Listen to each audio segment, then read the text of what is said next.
ज्योतिष शास्त्र में चंद्रमा के इम्पोर्टेंस से आप सभी जानते हैं कि ज्योतिष शास्त्र में मून का कितना इम्पोर्टेंस है। और एक चीज और बहुत इंपॉर्टेंट फैक्टर है। अगर हमारे ऋषियों ने कुछ सूत्र दिए हैं तो उनका भली भांति अध्ययन करना बहुत आवश्यक हो जाता है। तो चलिए, आज का हमारा जो एक विशेष और इम्पोर्टेंट टॉपिक है वो है चंद्रमा एक पर्टिकुलर नक्षत्र में जब रहता है, स्थित होता है आपके चार्ट में, तब चंद्रमा को तीन डिफरेंट डिफरेंट आयाम, एंगल से उसको देख के क्या प्रिडिक्ट किया जा सकता है जातक के जीवन के बारे में। आइए आज इसको समझते हैं। और वो तीन मेजर एस्पेक्ट या आयाम हैं: चंद्रमा की क्रियाएं यानी चंद्र क्रिया, दूसरा मेजर आयाम है जिसके जरिए हम जातक की स्थिति को समझते हैं, वो है चंद्र की अवस्था, और तीसरा last but not the least है चंद्र वेला। तो आज हमारा जो इम्पोर्टेंट टॉपिक जो ऋषियों द्वारा हमें दिया है कि किसी जातक की मनोस्थिति, और ये सिर्फ जातक के बारे में नहीं, जब आप कोई मुहूर्त निकालते हैं या जब कोई क्वेश्चन करने आपके पास आता है प्रश्न कुंडली का, उस समय भी जातक का चंद्रमा को तीन अलग अलग विभिन्न विभिन्न डायमेंशन से, यानी कि चंद्रमा की क्रियाओं में से कौन सी क्रिया में चंद्रमा स्थित है, चंद्र अवस्था, चंद्रमा की डिफरेंट डिफरेंट अवस्था जो हमारे ऋषियों ने बताई है, उस पर्टिकुलर क्वेश्चन पूछते समय, मुहूर्त के समय, या जिस समय जातक का जब जन्म हुआ था उस समय चंद्रमा क्रिया के रूप में, अवस्था के रूप में और बेला के रूप में क्या बताता है उसके जीवन में। आइए आज इसको समझते हैं। आप सभी का डेस्टिनी स्टार के पोर्टल पे स्वागत है और अपनी यात्रा को आगे बढ़ाते हैं। तो सबसे पहले एक चीज समझिए कि there are many sophisticated method which we use to determine moon precious strength in our chart. चंद्रमा की स्थिति को जानने के अलग अलग बहुत तरह के, जैसे कि मान लीजिए पक्ष बल से देखते हैं, बहुत सारे हमें टूल्स, लेकिन आज हम इन तीन पे जिनके अभी हमने चर्चा करी उन तीन के हिसाब से चंद्रमा की स्ट्रेंथ जो जातक के जीवन में इन्फ्लुएंस करती है, स्पेशली तीन चीजों में, एक प्रश्न कुंडली में और दूसरा मुहूर्त में और जीवन में। चलिए समझते हैं। तो यहाँ पे ये समझिए कि आपको बेसिक इंफॉर्मेशन है कि चंद्रमा एक नक्षत्र में, किसी न किसी नक्षत्र में रहता है जब हमारा जन्म होता है, या कोई क्वेश्चन पूछने आया तो भी उस समय की कुंडली में भी चंद्रमा किसी न किसी नक्षत्र में रहेगा, ये भी आपको पता है। ठीक है। तो चंद्रमा नक्षत्र में जब ट्रैवल करता है तो यहाँ पे हम क्या करते हैं, एक नक्षत्र का जो स्पैन होता है वो 13 डिग्री 20 मिनट का होता है। तो अब हम चंद्रमा को उस 13 डिग्री 20 मिनट यानी एक पर्टिकुलर नक्षत्र को तीन तरह से डिवीजन करते हैं। यानी कि जब हम चंद्रमा 13 डिग्री 20 मिनट में एक नक्षत्र के जब 60 डिवीजन करते हैं, यानी कि हमने 13 डिग्री 20 मिनट के 60 भाग कर लिए, तो उसको कहते हैं चंद्र क्रिया। यानी कि एक नक्षत्र में चंद्रमा की 60 क्रियाएं होती हैं। अब इसे क्रिया का मतलब क्या है?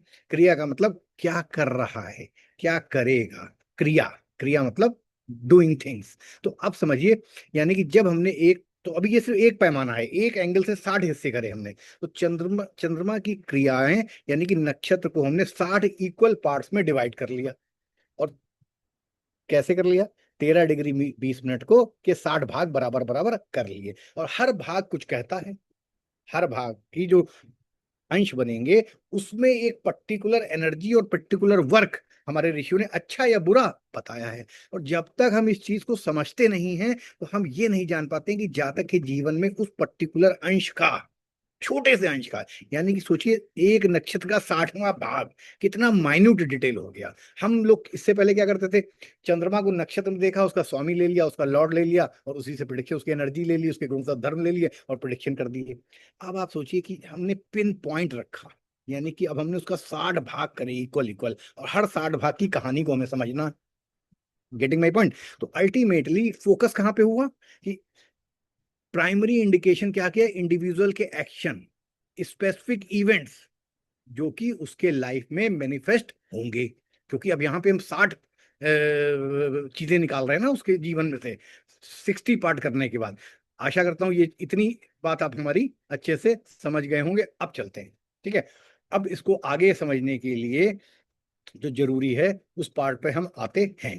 तो जैसे एक सिंपल एग्जांपल देते हैं कि अब 60 के 60 पार्ट की एक अपनी अपनी एग्जांपल्स है। ठीक है।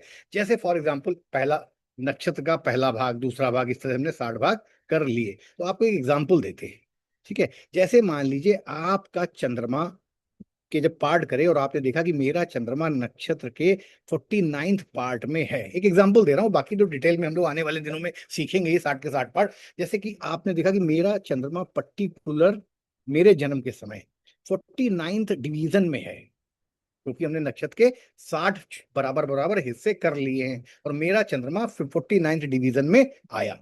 तो 49th डिवीजन में हमारे ऋषियों ने क्या बताया है कि the person will be a leader और किंग।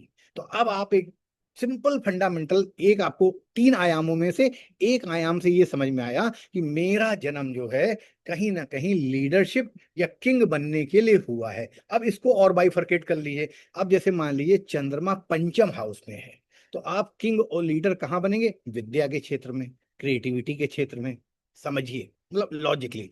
अब जैसे मान लीजिए आपका 4th हाउस में चंद्रमा है और वो 49th डिवीजन में है, तो 4th हाउस क्या है? गाड़ी घोड़ा भूमि वाहन मकान माता का सुख। तो वहां पे आप you will lead a life like a leader और लाइक अ किंग। तो इसी तरह आपको जिस भाव में चंद्रमा है उसको भी जोड़ लेना है, ठीक है। और चंद्रमा का भविष्यवान नक्षत्र पड़ेगा, उसके 49th पार्ट में चंद्रमा आपका स्थित हो गया।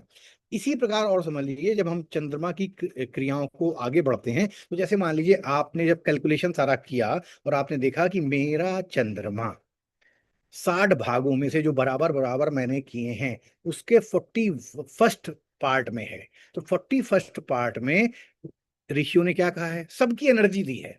41st डिवीजन में कहा गया है कि जातक बहुत शुभ और अच्छे कार्य करेगा, ठीक है। या यहाँ पे 41st पार्ट है, 41st पार्ट में आप ये समझ सकते हैं कि थोड़ा सा यहाँ पे एक स्पेल ऑफ टंग हो गया। 41st पार्ट में ऋषियों का कहना है कि जो बड़ा ही हंग्री हो, वन हु इज हंग्री। अब देखिए बड़ा सिंपल सा फंडामेंटल है। जैसे मान लीजिए 10th हाउस में चंद्रमा है और वो आपके 41st पार्ट में है, तो आपकी भूख क्या होगी? पद प्राप्ति, हायर ऊपर उठना, क्योंकि 10th हाउस कर्मा है, कर्मा के लिए भूखा। अब देखिए भूखे का मतलब एक तो लिटरली मीनिंग है कि हमें खाने, हमें सब चाहिए, तो उसको मान सम्मान पद प्रतिष्ठा हायर हायरार्की, क्यों? क्योंकि 10th हाउस के ये सारे डोमेन है। अब ऐसे ही मान लीजिए कि ये जो है आपका 41st डिवीजन 11th हाउस में आ गया, तो 11th हाउस में क्या है? ही will be hungry for gains, he will be hungry for wishes, he will be hungry for networking.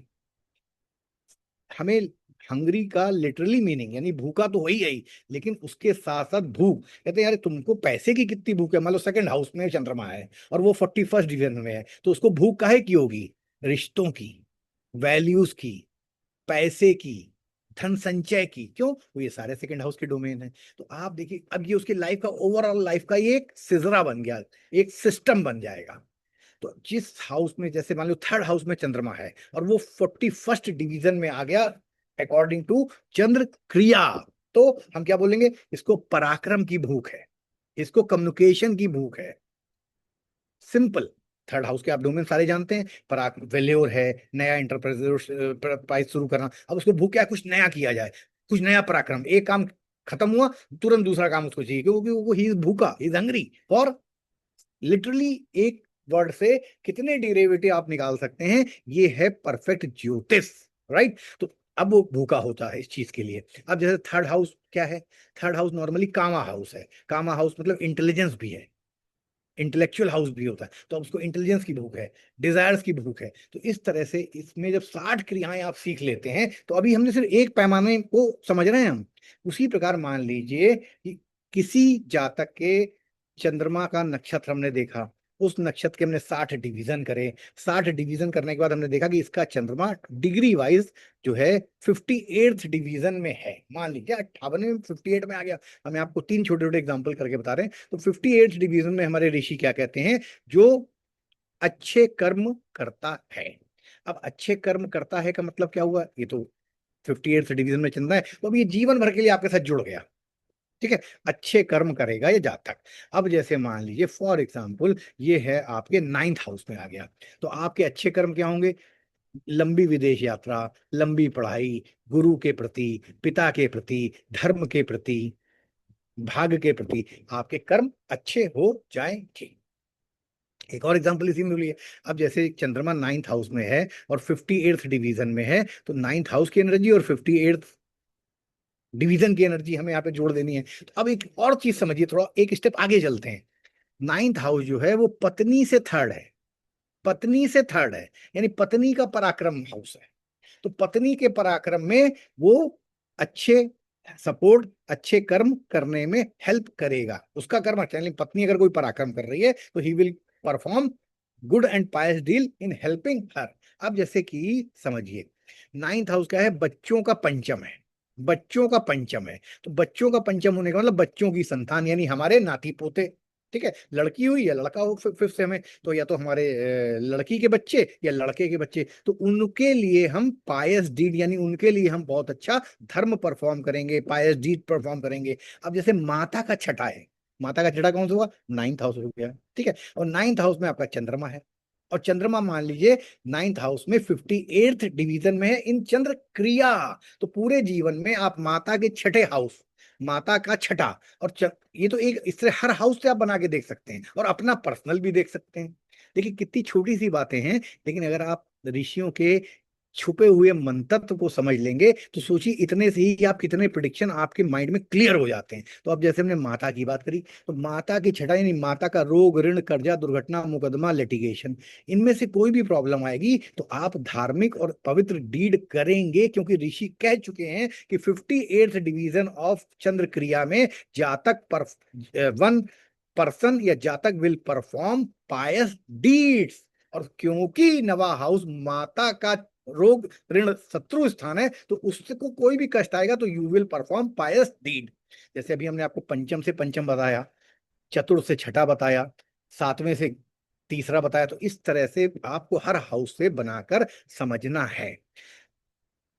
बहुत इंटरेस्टिंग टॉपिक है, लेकिन इस पर कभी लोगों ने चर्चा नहीं करी। लेकिन हम चाहते हैं कि आने वाले दिनों में जब भी आप हमारे साथ रहेंगे तो हम इसको एक एक चंद्रमा की 60 क्रियाओं को डीप एनालिसिस करके इस टॉपिक को समझने और समझाने का प्रयास करेंगे, जितना भी हमारे गुरु से हमें प्राप्त है। तो अभी हमने एक आयाम को समझा, और हमने आपसे वादा क्या किया था आज के क्लास में कि हम आपको चंद्रमा के तीनों आयाम को समझाने और समझने का मिलके प्रयास करेंगे। तो अभी हमने सिर्फ चंद्र क्रिया के 3 एग्जाम्पल लिए। अब इसके बाद ऋषि कहते हैं कि एक और तरीके से भी हमें देखना है, और वो तरीका क्या है, चंद्र वेला। अब इसे कहते हैं गौधुली वेला चल रही है, वेला मतलब समय, चंद्रमा यानी मन के आसपास एनवायरमेंट, समय क्या चल रहा है। अभी तो क्रिया थी, चंद्रमा की क्रिया यानी वर्क, डूइंग डूइंग थिंग। अब वेला है यानी कि माहौल, एनवायरमेंट, है ना। गोधूली वेला, जब गाय लौटती हैं तो वेला का मतलब एक समय। ठीक है, अब इसको समझते हैं। तो अब जैसे चंद्र क्रिया में हमने एक नक्षत्र को 60 छोटे छोटे बराबर हिस्सों में बांटा था, लेकिन चंद्र बेला में हम एक नक्षत्र को बराबर बराबर 36 इक्वल पोर्शन में डिस्ट्रीब्यूट करते हैं, और हर पोर्शन के लिए ऋषियों ने, हमारे पूर्व के ज्योतिर्विदों ने एक स्पेसिफिक वर्ड या एनर्जी का इस्तेमाल किया है। और इस एनर्जी को समझते ही हमें समझ में आ जाता है कि जातक के जन्म के समय उसको जो भी चंद्र वेला मिली है, पूरी लाइफ उसकी उस एनवायरमेंट से गवर्न हो जाएगी। ठीक है, और चंद्र वेला से हम किस चीज पे फोकस करते हैं, तो सबसे जरूरी चीज होती है, चंद्र बेला बताती है जातक के अंदर गहराई में इमोशंस कैसी हैं। चंद्र बेला के जो 36 अलग अलग डायमेंशन अभी हम आपके साथ डिस्कस करेंगे, जिनमें से एक दो, तो उससे आपके जातक के अंदरूनी इमोशंस की क्या पोजीशन है, psychological status of a person is can be fully judged by Chandra Vela. Right, तो अब आप समझिए, एग्जाम्पल लेते हैं, उससे आपको और क्लियर हो जाएगा। तो जब हमने सबसे पहली चीज 36 बराबर बराबर हिस्सों में बांट दिया ऋषियों ने, किसको बांट दिया, एक नक्षत्र को बांट दिया। 13 डिग्री 20 मिनट के एक नक्षत्र के 36 बराबर बराबर टुकड़े कर लिए, उनका 1 डिग्री डिग्री का स्पैन आ जाएगा। और हमने फिर देखा कि अब हमारा चंद्रमा इन 36 पार्टों में से किस पार्ट में है, वही हमारी चंद्र बेला की एनर्जी पूरे जी को भी, जन्म की जो कुंडली में हम ये ले रहे हैं, तो पूरे जन्म की पूरे जीवन भर वो चीज हमारे साथ स्टकअप हो जाएगी। यही चीज अगर हम पृष्ठ कुंडली में लेते तो जातक के इंटरनल इमोशंस में क्या चल रहा है वो हमें पता चल जाता। राइट, या जातक के मन में क्या चल रहा है, ये चीज आपको, या उसका साइकोलॉजिकल स्टेटस इस समय क्या है जब ये प्रश्न पूछने आया है, क्योंकि हम उस समय का चार्ट का चंद्रमा ले रहे होते हैं उस समय, राइट। तो अब एग्जाम्पल से जब आप इसको करेंगे तो आपको बिल्कुल क्लियर अभी समझ में आ जाएगा। तो देखिए, अभी जैसे कि सारी बात तो यहाँ तक की हमारी हो ही गई कि हम 36 डिवीजन अब हमने कर लिए, और हर डिवीजन को ऋषियों के हिसाब से समझने का प्रयास हम करने जा रहे हैं। तो अब एक एग्जाम्पल ले लेते हैं, उससे और क्लियर हो जाएगा, ठीक है। जैसे मान लीजिए आपने 36 डिवीजन करे और आपने देखा कि आपका चंद्रमा जो है सेकंड डिवीजन में आ गया। सेकंड में आ जाए, या मान लीजिए फॉर एग्जांपल 36 डिवीजन करने का, तो अब हम मेंटल कंडीशन और उसकी रेस्टलेसनेस, उसका एम्बिशन, ये सारी चीजें उससे देखने जा रहे हैं। तो चलिए, हमने मान लिया जैसे सेकंड डिवीजन में ले लेते हैं, ठीक है। तो अब जैसे सेकंड डिवीजन में 36 पार्ट में जो सेकंड पार्ट होता है उसमें ऋषि कहते हैं कि हैप्पीनेस, उन्होंने एक वर्ड यूज किया कि अगर चंद्रमा 36 पार्ट करने पर सेकंड पार्ट में आता है तो ये बताता है हैप्पीनेस। तो अब हैप्पीनेस यानी कि अगर प्रश्न कुंडली कोई लेके आया तो इसका मतलब उसको खुशी मिलने वाली है, और अगर जीवन के समय में सेकंड डिवीजन में तो ये मान चलिए कि उसको ओवरऑल लाइफ में खुशी या हैप्पीनेस या सुख सुख मिलेगा। अब फिर इसमें जोड़ सकते हैं, जैसे मान लीजिए चंद्रमा, क्योंकि माँ का कारक है, लिक्विड कैश का कारक है, हमारे मन का कारक, तो वो मन से हमेशा खुश रहेगा, माता के साथ हमेशा उसके संबंध खुश पूर्वक, हैप्पीनेस पूर्वक रहेंगे। अब जिस हाउस में आ जाए, जैसे मान लीजिए चंद्रमा सेकंड हाउस में है, और वो जब हमने उसके 36 डिवीजन करे तो वो जो है सेकंड डिवीजन में आया, तो उसको घर से, खून के रिश्तों से, परिवार से, अपने खाने पीने के मामले में हैप्पीनेस मिलेगी। अपने संचित धन, एक्युमुलेट पोजेशन से, व्हाट ही पजेस, इन सब चीजों से उसको खुशी प्राप्त होने की कंफर्म गारंटी हो जाती है। अब जैसे मान लीजिए चंद्रमा 12वें घर में है, और जब हमने 36 पार्ट करे तो हमने देखा कि चंद्रमा सेकंड डिवीजन में है, सेकंड डिवीजन मतलब दूसरे भाग में है, 36 भागों में से दूसरे भाग में चंद्रमा स्थित है। तो अब 12वां हाउस क्या है, विदेश का है, विदेश से हैप्पीनेस। 12वां क्या है, बेड प्लेजर का है, बेड प्लेजर से हैप्पीनेस। गेटिंग में? अब जैसे 12वां हाउस क्या है, गुरु से दीक्षा लेने का है, तो जब भी वो गुरु से उसकी दीक्षा होगी ही विल फील हैप्पी। अब 12वां हाउस क्या है, आइसोलेशन का है। अब आइसोलेशन का हाउस होने से आप उस जातक को अकेले शांति से विचार करने में, मेडिटेशन करने में बड़ी खुशी प्राप्त होगी। 12वां हाउस हमारी आंखों का भी है, अब एक बॉडी पार्ट भी एक ले लेते हैं, तो उसको अपनी आंखों से खुशी प्राप्त होगी, यानी वो अच्छा देखेगा, आंखों की रोशनी अच्छी होगी। सिंपल। देखिए, ज्योतिष बहुत ट्रिकी नहीं है, चीजों को हम कैसे, जो ऋषियों ने लिखी है उसको कैसे इंटरप्रेट कर लेते हैं और कितना हमें आता है छंद निरुक्त व्याकरण भाषा के अंतर्गत, कितना हमने वेद पुराणों की कहानियों को समझा है, बस उसको जोड़ते ही आपके सामने एकदम क्लियर हो जाता है कि ऋषि कहना क्या चाह रहे थे। तो सेकंड डिवीजन, जैसे कि वो जो 36 डिवीजन हमने करे, उसका जो सेकंड डिवीजन होता है वो हैप्पीनेस लेके आता है। तो 12th हाउस क्या है, इन्वेस्टमेंट का हाउस है। तो 12th हाउस में अगर चंद्रमा सेकंड डिवीजन में आ जाता है इस पर्टिकुलर वेला वाले पोर्शन में, तो इसका मतलब इन्वेस्टमेंट हमारे लिए खुशियां लेके आएगा, क्योंकि 12वां हाउस खर्चे का भी है। तो खर्चा कहाँ करोगे, समझदारी से करोगे अगर तो जैसे 12th हाउस खर्चा है तो हमने एसआईपी कर ली, तो एसआईपी एक समय में हमें खुशी प्रदान करेगी। इतनी सी बात को अगर देखिए, ऋषि तो हैप्पीनेस लिख के उन्होंने काम खत्म कर दिया अपना, कि अब तुम समझो, ज्योतिष हो, अपना दिमाग लगाओ। ये दिमाग जो लगाते हैं ये हमें आने वाले दिनों में मिलके लगाने की जरूरत पड़ती है। ये जब कोई गुरु गाइड कर देता है इसके छुपे हुए मीनिंग क्या है, तब आपको सब समझ में आ जाता है। अदरवाइज आप हैप्पीनेस पढ़ोगे किताबों में, आगे बढ़ जाओगे, आप समझ ही नहीं पाओगे इसको हम कैसे लगाएं। तो ये जो एस्ट्रोलॉजी के क्लासेस हम लोग ऑनलाइन लें या ऑफलाइन लें या किसी गुरु के पास जाएं, उसकी क्यों आवश्यकता पड़ती है, उसकी सिर्फ एक मात्र इसलिए आवश्यकता पड़ती है कि ऋषि का जो लिखा हुआ चीज है हम उसको उतना डीपली अपनी बुद्धि से नहीं पढ़ पाते हैं। गुरु क्योंकि बहुत साल से वो चीजें कर रहा होता है तो उसको आइडिया होता है कि इसको कैसे इंटरप्रेट करना है, उसका मैंने आपको साक्षात एग्जाम्पल एक से बताया। अब जैसे मान लीजिए फॉर एग्जाम्पल वेला, चंद्र वेला में क्योंकि हमने 36 डिवीजन करे हैं, तो उसमें अगर मान लीजिए आपका 22वें डिवीजन में आ जाता है, 22nd डिवीजन वाले में चंद्र वेला आपकी आती है, तो ऋषि क्या कहते हैं, travelling. Travelling is the keyword fundamental of 22nd division of Chandravela. अब देखिए सेकंड हाउस अगर है, सेकंड हाउस में अगर चंद्रमा है और चंद्रमा आपका 22वें डिवीजन में है, तो अब हम ट्रैवलिंग को सेकंड हाउस से जोड़ेंगे। सेकंड हाउस हमारी रिजक का है, खाना खाना, सेकंड हाउस खाना खाना पीना ना, तो हमें खाना पीना के लिए क्या करना पड़ता है, नौकरी करनी पड़ती है, काम करना पड़ता है, तभी तो खाना मिलता है। बिना नौकरी के खाना मिलता है किसी को, नॉर्मली नहीं मिलता।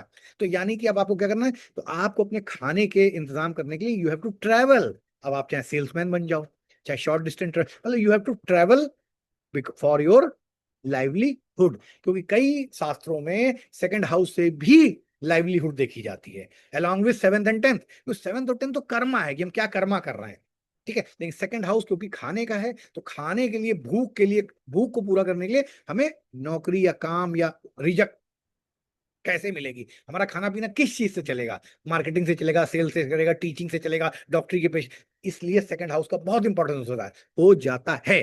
और जब चंद्रमा सेकंड हाउस में 22वें वेला के 22वें पार्ट में है, तो इट मींस कि यू हैव टू ट्रैवल। अब जैसे सेकंड हाउस क्या है, second house accumulation of wealth है, तो वेल्थ एक्युमुलेशन करने के लिए यू हैव टू ट्रैवल, और क्योंकि आपके जन्म चार्ट में है, तो आपको जीवन भर ट्रैवल करना पड़ सकता है। और यही प्रश्न कुंडली में हो, तो उस समय चंद्रमा को हमने एक एंगल देखा, तो मुझसे क्या पूछेंगे, भाई तुम्हारे इस समय तुमको क्या कमाने के लिए, ट्रैवल करने का कुछ ऐसा नौकरी, या तो उसको जोड़ना है एनर्जी को तुम्हें, राइट। अब जैसे कोई जातक आपसे प्रश्न कुंडली लेकर आया और बोला भाई मेरा इंटरव्यू है कलकत्ता में और मुझे कलकत्ता जाना है, तो क्या मैं जाऊं या ना जाऊं। आपने देखा अरे चंद्रमा तो इस समय 22वें में है, तो ट्रैवल का है, तो इसका मतलब ये प्रश्न पॉजिटिव है, ये जाएगा, ट्रैवल करेगा, तभी इसको नौकरी मिलेगी। बस सिंपल सी बात है। इसी तरह 12 हाउस में हम आपको एनर्जी को समझाने का आने वाले दिनों में प्रयास करेंगे। एक एग्जाम्पल और समझ लेते हैं। जैसे मान लीजिए चंद्रमा इन डिवीजन ऑफ वेला, इससे पहले क्रिया की थी हम लोगों ने, नाउ वी आर डूइंग चंद्र वेला। तो चंद्र वेला किसी भी हाउस में चंद्रमा अगर मान लीजिए 29th डिवीजन में है, तो 29th डिवीजन की एक पर्टिकुलर एनर्जी है जो ऋषियों ने बताई है। तो 29th डिवीजन की एनर्जी क्या है जो ऋषियों ने बताई है, वो है जातक शास्त्रों का अध्ययन करेगा। सिंपल।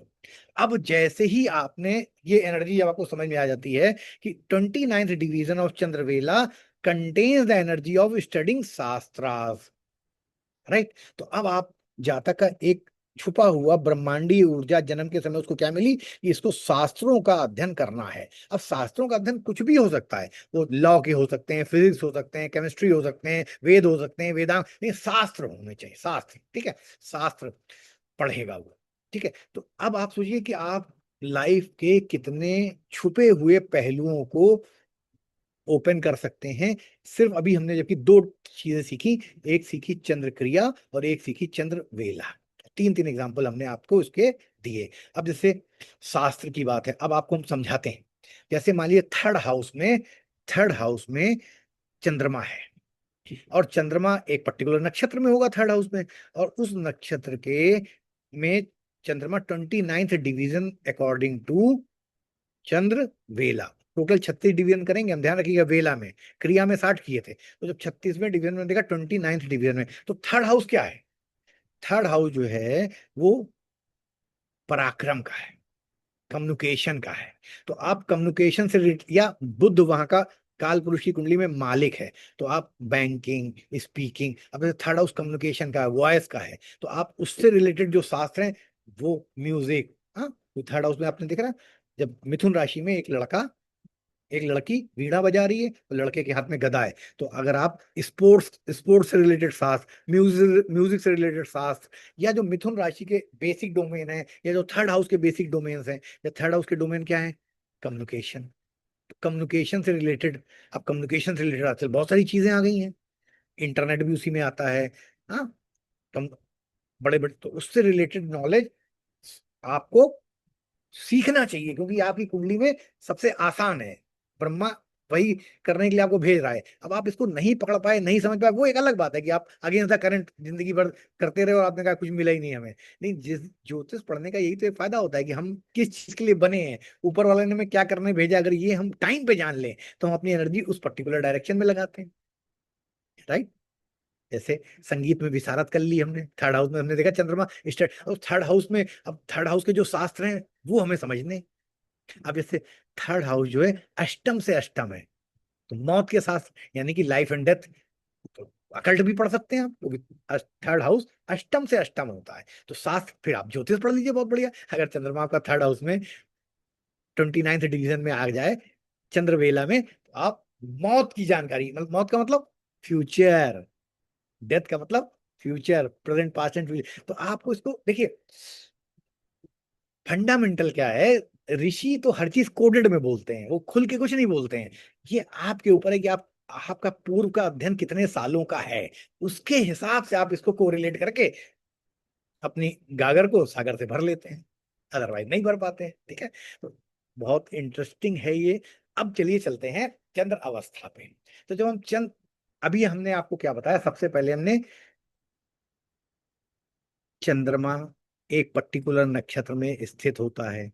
पहले हमने उस नक्षत्र के बराबर बराबर 60 हिस्से करे, और हर 60 हिस्से की एक कहानी है, हर 60 हिस्से के एक कीवर्ड है। तो वो हमने चंद्रमा को पहले उसकी क्रियाओं के हिसाब से समझा। इसके बाद उसी नक्षत्र के हमने 36 पार्ट किए, 36 पार्ट किए, यानी वेलाएं बनाई, 36 वेलाएं बनाई। तो हमने दूसरे आयाम में चंद्रमा के को चंद्र वेला के हिसाब से जो कीवर्ड दिए हैं, जो एनर्जी दी है, जो फ्रेज दी है, उससे समझा। इसके बाद चंद्र अवस्था आती है, तीसरा आयाम। अब तीसरा बैरोमीटर लगाया हमने उसी चंद्रमा के उसी नक्षत्र में जो जन्म में हमें मिला है, इसको कहते हैं चंद्र अवस्था। और ये होती है 12, यानी 60, 36 और 12, तीन अलग अलग आयाम से हम अपने मन को समझने का प्रयास कर रहे हैं ज्योतिष शास्त्र में। नाउ चंद्र अवस्था यानी अब हमने 13 डिग्री 20 मिनट के नक्षत्र के बराबर बराबर 12 हिस्से कर लिए।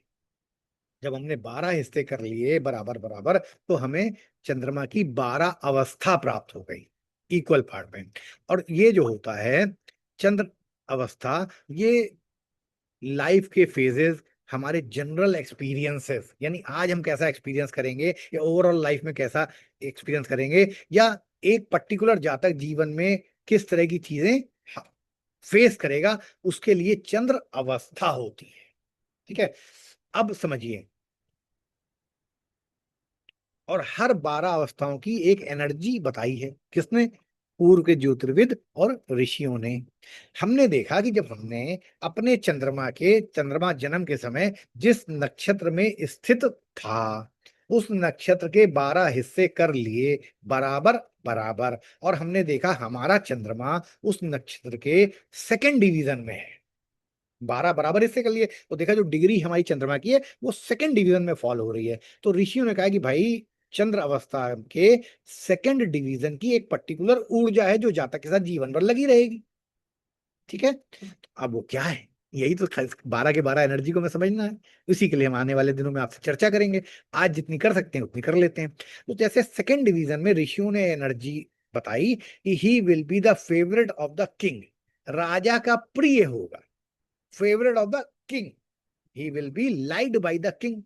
अब आपको एक चीज तो जिंदगी में श्योर हो गई कि मेरा बॉस मुझे बहुत पसंद करेगा, मेरे टीचर मुझे, किंग मतलब राजा, हमें गवर्नमेंट से फेवर मिलेंगे क्योंकि हम गवर्नमेंट के पसंदीदा हैं। अब अगर हम पॉलिटिक्स में जाना चाहें, हम सरकारी नौकरी में जाना चाहें, हम गवर्नमेंट के अंडर में कोई ठेकेदारी या कोई काम करना चाहें, तो यहाँ किंग का मतलब प्राइम मिनिस्टर या चीफ मिनिस्टर या मिनिस्टर ही नहीं है। आपके एरिया का सभासद ही छोटा किंग है, आपके एरिया का एमएलसी उससे बड़ा किंग है, आपके एरिया का एमपी थोड़ा उससे बड़ा किंग है, ठीक है। राजा महाराजा महाराजा धीराज, हाँ, स्टेज वाइज सम्राट, हाँ, तो उस तरह से सबसे बड़ा, तो उस तरह से लेवल है किंग का। तो आपको एक चीज तो, इतनी ज्योतिष सीखने के बाद आपको एक चीज कंफर्म हो गई कि, और वो मेरे चार्ट की एनर्जी है कि I will be favourite of the king. तो जितने भी गवर्नमेंट के ऑफिसर्स हैं, गवर्नमेंट की हाई अथॉरिटीज हैं, ये सब आज के समय में कलयुग में ये सब राजा ही हैं एक तरह से। तो आपको अगर मान लो उनमें से कोई काम होगा, या मान लो आप ठेकेदारी कर रहे हैं और आपका चीफ इंजीनियर से रोज काम पड़ता है, तो चीफ इंजीनियर अपने डिपार्टमेंट का किंग है, तो वो आपकी फाइल पास कर देगा, आपको टेंडर दे देगा, आपको ठेका दे देगा। तो इतनी सी बात। अब आप प्राइवेट कॉर्पोरेट कंपनी में, तो वहां पे जो सीईओ है वो किंग है। अब वो आप उसके फेवरेट हैं, तो आप इसका फायदा भी उठा सकते हैं, क्योंकि आपको पता है कि मेरे कुंडली में तो I am the favourite of the king, फायदा उठाइए। अब और किंग का मतलब क्या होता है, किंग क्योंकि राजा है, सूर पिता राजा, ये सारी है, तो आप एक तरह से पिता के भी, गवर्नमेंट के भी, अब सूर्य के भी, किंग क्योंकि सूर्य है तो सूर्य के फेवरेट भी आप रहेंगे। और जब आप सूर्य के फेवरेट होते हैं तो आपको क्या मिल जाता है? मान सम्मान प्रतिष्ठा स्वास्थ्य, पिता प्रताप रोग पहचाने, बल अभिमान सूर्य से जाने। तो सूर्य इज किंग। तो किंग के फेवरेट होने पे आप सूर्य के भी फेवरेट हो गए। तो सूर्य के फेवरेट होते ही आपकी क्या चीजें सुधर गई? पिता प्रताप, रोग यानी आप डॉक्टर हो सकते हैं, बल अभिमान ये सब आपका ऑटोमेटिकली बढ़ गया। देखिए आप ज्योतिष में जानते सब कुछ है, मुझे कुछ बताने की जरूरत नहीं है, आप बस उसको लगा नहीं पाते हैं, यूज नहीं कर पाते। जब बात फंसती है यार, प्रिडिक्ट क्या करें, पता तो सब कुछ है लेकिन इसको लगाएं कैसे? हाँ, इसीलिए आपको कैसे लगाना है ये हम लोग सीखेंगे आने वाले दिनों में। चलिए उसके बाद इसी को आगे बढ़ाते हैं। चंद्र अवस्था क्योंकि 12 है ना, 12 की अलग अलग एनर्जी रेशियो ने बताइए। मान लीजिए, अब ये देखिए इसको और समझिए, फेवरेट ऑफ द किंग। अब इसको अलग अलग हाउसेस में भी थोड़ा समझ के लगा के देख लीजिए, ठीक है? जैसे मैंने आपको पहले भी एग्जांपल बताए थे उसी तरह लगाइए उसको। अब जैसे मान लो इसको किसी भी जगह रख, फिफ्थ हाउस तो वैसे भी सूर्य की अपनी राशि होती है, तो अगर इसके साथ अगर आपका सूर्य बढ़िया है चार्ट में तो और फायदा हो जाएगा। क्यों? कोई फेवरेट ऑफ द किंग होने के लिए सूर्य का स्ट्रांग होना जरूरी है। वैसे तो चंद्रमा ये चीज बता रहा है, लेकिन अगर कहीं सूर्य भी स्ट्रांग हुआ, फिफ्थ हाउस भी स्ट्रांग हुआ, टेंथ हाउस भी स्ट्रांग हुआ और मेष राशि स्ट्रांग हुई, क्योंकि मेष राशि में सूर्य एग्जॉल्टेड होता है, फिफ्थ हाउस सूर्य की कालपुरुष में अपनी राशि होती है, टेंथ हाउस में सूर्य दिशा बली होता है, और कहीं इनमें से कुछ मिल गया साथ में, फिर क्या कहने? फिर तो आप फेवरेट से ज्यादा फेवरेट हो जाएंगे किंग के। इतनी छोटी छोटी सी बातें जब आप अपने माइंड में जोड़ते हैं तो आप रियल सेंस में एस्ट्रोलॉजर बनते हैं। एक और एग्जांपल ले लेते हैं। मान लीजिए आपने चंद्र अवस्थाएं बनाई, चंद्रमा एक नक्षत्र में है, उस नक्षत्र के 12 हिस्से करे, 12 हिस्से में से देखा कि आपके चंद्रमा की डिग्री छठे पोर्शन में गिरी आई। तो छठा पोर्शन जो है वो कहता है आदमी बीमार होगा, सिकली होगा। अब यहाँ सावधानी वाली बात है, क्योंकि सारी अवस्थाएं अच्छी थोड़ी हो सकती हैं, या सारी जो है बेलाएं अच्छी थोड़ी हो सकती हैं, या सारी क्रियाएं अच्छी थोड़ी हो सकती हैं। कुछ अच्छी भी होंगी, कुछ खराब भी होंगी। खराब है तो हमें अपना सावधानी बरतनी है, अच्छी है तो हमें उसको फायदा उठाना है। अब जैसे छठे पोर्शन में कहा है वो सिकली होता है, सिकली बीमार। तो अब आपको ध्यान रखना, अब देखिए बीमार, अब जैसे मान लीजिए चंद्रमा थर्ड हाउस में है, और थर्ड हाउस में छठे हिस्से में आ गया। तो थर्ड हाउस क्या है? कंधा, गर्दन,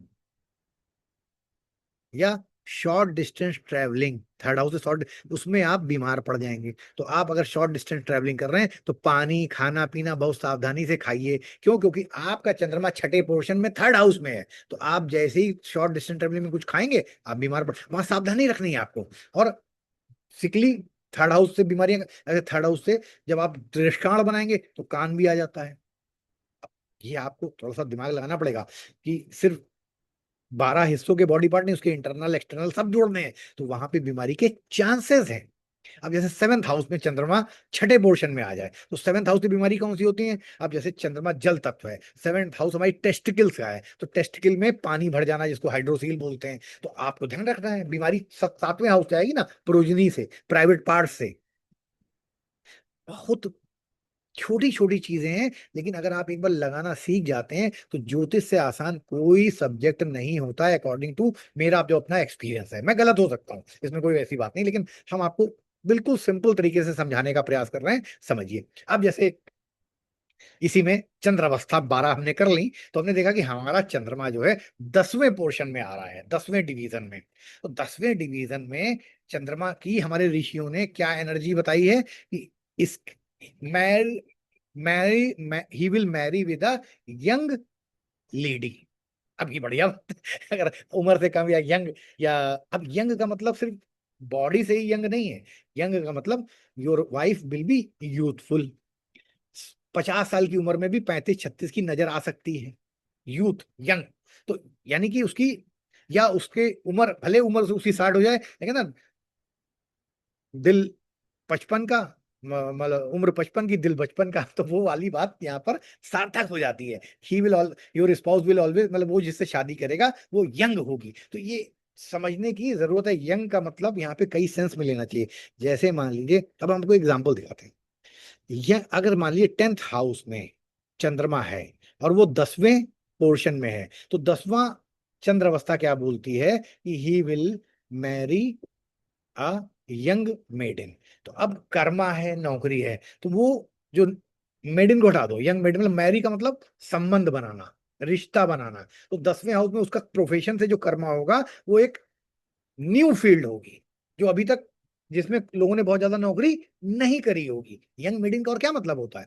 एक तो लिटरली मीनिंग कि भाई एक यंग लड़की हमें मिल गई, वर्जिन लड़की मिल गई, वो अलग मैटर है। लेकिन यहाँ पे कर्मा को हम जोड़ रहे हैं, 10th हाउस को। तो 10th हाउस में वो एक ऐसी नौकरी करेगा जिसको अभी नई शुरुआत हुई हो, जो नई नई इंट्रोड्यूस हुई हो, समाज में बहुत सारे लोगों ने उसको एक्सप्लोर ना किया हो। ये छुपी हुई है, ये ऋषियों ने खुल के नहीं कहा है, लेकिन जब तुम ज्योतिष पढ़ लेते हो तो तुम इसके यू 100 शेड्स ऑफ ग्रे ढूंढ लेते हो, इन बिटवीन द लाइन ढूंढ लेते हो। और ये जिस दिन तुम ढूंढने लगे, अब जैसे मतलब 5th हाउस में आ जाए, 5th हाउस में आ जाए क्या चंद्रमा, 10th डिवीजन में, इन चंद्र अवस्था, तो आप जो है अब ये एनर्जी आपको लगानी है। अरे यू विल मैरी, यानी यू विल मैरी मतलब you will indulge with a young maiden या यंग। तो यहाँ पे 5th हाउस क्या है? एजुकेशन का है। तो आप कोई ऐसा सब्जेक्ट पढ़ेंगे जो अभी तक आया ही नहीं था, वो सब्जेक्ट आप पढ़ेंगे। तो यू विल मैरी या यू विल इंडल्ज, मैरी मतलब इंडल्ज, तो you will indulge in a subject which is new, young, अभी नया नया फील्ड में आया। जैसे आज से कुछ साल पहले AI, AI was young, young या न्यू। तो उससे आपकी मैरिज मतलब आपने पढ़ा तो उससे संबंध बना ना। मैरिज का मतलब सिर्फ वही नहीं है कि जो वो तो है ही अपने आप में, लेकिन उस तरह भी देखिए नहीं इसको। और जब तक आप डाइवर्सिफाई नहीं करेंगे इस एनर्जी को, तो ये तो ऋषियों ने एक छुपा के एनर्जी बता दी कि marriage with a young maiden, ठीक है, या यंग लेडी। तो इसको आपको जोड़ना है अलग अलग हाउसेस में, कि कैसे इसको जोड़ो। तो यंग का मतलब होता है कोई नई फील्ड जो अभी मेच्योर नहीं हुई है भाई। यंग मतलब जो मेच्योर अभी, मतलब नया नया जिसका। तो आशा करता हूं आप समझ में आई कि कैसे एनर्जी को जोड़ना है। उसी प्रकार मान लीजिए चंद्र अवस्था, जो हमने 12 पार्ट कर लिए नक्षत्र के, उसमें चंद्रमा आपका 12वें हिस्से में आ जाता है। तो 12वें हिस्से की एनर्जी जो है हमारे ऋषियों ने बताई है, वो है ईटिंग डिलीशियस फूड, यानी वो स्वादिष्ट भोजन पाएगा। बहुत इंपॉर्टेंट है ये, हर चीज इंपॉर्टेंट। ज्योतिष में देखो कुछ भी नॉन इंपॉर्टेंट नहीं होता है। अब ये इसको एक आम एस्ट्रोलॉजर सिर्फ इतना ही समझेगा, ईटिंग डिलीशियस फूड यानी खाने को बढ़िया बढ़िया खाना मिलेगा, लेकिन ना, गलती मत करना। अगर इतनी एस्ट्रोलॉजी करोगे तो फिर तुम में वो जो 1 करोड़ लोग यही पढ़ रहे हैं उनमें फर्क क्या रह गया? तुम डेस्टिनी स्टार पे हो, तुम जिज्ञासु के साथ पढ़ रहे हो, तो इसको तुम्हें अलग अलग मीनिंग से निकालना पड़ेगा। अब हम देखो, अगर हमने जब पहली बार आज से 20 साल पहले पढ़ा था, तो हमने भी ईटिंग डिलीशियस फूड में उतना ही समझा कि हमें बढ़िया बढ़िया खाने को मिलेगा, लेकिन नहीं, खाना जो है वो हमारी इंद्रियों को तृप्त करता है। देखो दिमाग लगाओ, ईटिंग डिलीशियस फूड, एक होता है कि रूखा सूखा जो मिल गया खा गया, तो ये राजसिक है। डिलीशियस फूड राजसिक खाते हैं, सात्विक भोजन अलग तरह का होता है। तो इसका मतलब तुम्हारा जीवन, आप देखो, बात है चंद्र अवस्था की, लेकिन आपने ये समझ लिया कि गुरु हमारा जो है राजसिक एटीट्यूड है, क्योंकि हम डिलीशियस फूड, कभी भी साधु सन्यासी महात्मा को डिलीशियस फूड से मतलब नहीं होता। वो तो कच्चा उल्ला जैसा भी खा लेंगे, ना तेल मसाला घी कुछ नहीं चाहिए। लेकिन अगर डिलीशियस फूड है तो इसका मतलब यू आर राजसिक बाई नेचर। अब ये गहराई है ज्योतिष की, पहला मुद्दा। दूसरा, ईटिंग डिलीशियस फूड का मतलब जो हमारी इंद्रियों को तृप्त करता है, यानी अभी हमारा इंद्रियों पे कंट्रोल नहीं है। अगर आप डिलीशियस फूड के पीछे भाग रहे हैं, मिल रहा है आपको, तो इसका मतलब अभी आप इंद्रियों के जाल में कैप्चर्ड है। कोई साधु महात्मा कभी डिलीशियस फूड मांगता है? जो मिल गया खा लेता है, तो इसको अपनी इंद्रियों पे कैप्चर किया हुआ है। दिमाग लगाओ कैसे हमें चीजों को डिकोड करना है, और ऐसे बैठे बैठे जब आप इस पे विचार करोगे तो हमसे ज्यादा चीजें डिकोड कर पाओगे। बट जनरल लोग क्या पढ़ लेते हैं? Eating delicious food. अब ये तो एनर्जी है जो ऋषियों ने दी है कि इसको अच्छे से अच्छा तृप्त करने वाला भोजन मिलेगा। अब इसको हर हाउस में तो लगाओ, खाने की तो एनर्जी से समझा दिया। पंचम में क्या है? उसको, उसकी विद्या तृप्त करेगी और अच्छे लेवल की पड़ेगा। हमने क्या किया? ईटिंग डिलीशियस फूड की एनर्जी हमने विद्या में लगा दी, बुद्धि में लगा दी। तो विद्या कैसी होगी? जो उसको तृप्त करेगी, और जो आम आदमी के बस में नहीं होगी। मतलब एक एक्स्ट्रा ऑर्डनरी, चाहे वो महंगी हो या जिसको मेहनत से, हर आदमी के, भाई डिलीशियस फूड हर आदमी के बस की बात तो नहीं होती ना। तो पंचम में उसको विद्या से लगा दिया, चतुर्थ में घर से लगा दो, गाड़ी। अब देखो, ईटिंग डिलीशियस फूड और गाड़ी घोड़ा मकान। मकान आम आदमी जो नहीं जिसमें रह सकता उसमें वो रहेगा। आम आदमी जो गाड़ी नहीं खरीद सकता चला वो चलाएगा। एनर्जी खाने की है, लेकिन हम उसको डाइवर्सिफाई करके अलग अलग घर में यूज करना आपको सिखाने का प्रयास करते हैं। क्योंकि देखो ज्योतिष में लिखा तो सब कुछ है, वो तो आप कोई भी शास्त्र कोई भी किताब उठा लो तो उसमें आपको सब कुछ मिल जाएगा, लेकिन उससे ज्योतिष थोड़ा कोई बन जाता है। ज्योतिष तो जब आप उसमें गहराई में उतरते हैं तब बनते हैं ना। हमने कोशिश करी कि आपको चंद्रमा के जो बहुत तीनों बहुत इंपॉर्टेंट आयाम से कुछ परिचित हम आपको आज करा दें, और आने वाले दिनों में इसको डिटेल में हम लोग समझने वाले हैं। तो आशा है आप लोग हमारे साथ रहेंगे और एक ऋषियों के द्वारा दिया हुआ एक बहुत ही इंपॉर्टेंट और महत्वपूर्ण टॉपिक समझने का प्रयास करेंगे, जिससे आपकी 3 डायमेंशन क्लियर हो जाएंगे। पहला तो जन्म कुंडली में चंद्रमा को 3 तरह से देखना, प्रश्न कुंडली में चंद्रमा को 3 तरह से देखना, और मुहूर्त के समय जब आप किसी का मुहूर्त निकालते हैं तो तब भी तो आप देखेंगे इसमें चंद्रबेला चंद्रकला और चंद्रावस्था की क्या ऊर्जा बता रहा है, वरना गड़बड़ा जाएगा मामला। तो इसी के साथ हम आज अपने छोटे से जो ज्योतिष का सत्संग था उसको समाप्त करते हैं, और आशा करता हूं इसी विषय पर आगे आने वाले दिनों में आप सबसे चर्चा होगी। Thank you everybody.